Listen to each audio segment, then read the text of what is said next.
the Virginia State Police and the Virginia Missing Children's Clearinghouse have issued an Amber Alert on behalf of the Hampton Police Department for a child abduction that occurred on October 16th, 2022 at 14:30 hours.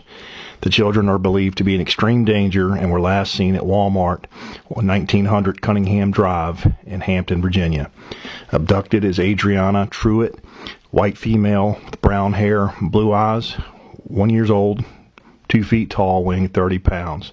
She was last seen wearing a white long-sleeve onesie, gray sweatpants, and red, white, and blue baseball socks. Also abducted is Jackson Truitt, a white male with brown hair, brown eyes, 2 years old, 3 feet tall, weighing 25 pounds. He was last seen wearing a long-sleeve black shirt with "Born to Win" in red text, black sweatpants, and gray and blue sneakers. The children are believed to have been abducted by Timothy Truitt, a white male with brown hair, brown eyes, 6 foot 1 inches tall, weighing 175 pounds.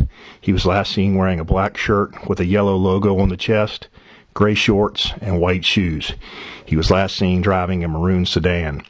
For further information, contact the Hampton Police Department at 757-727-6111 or visit twitter.com/VSP alerts.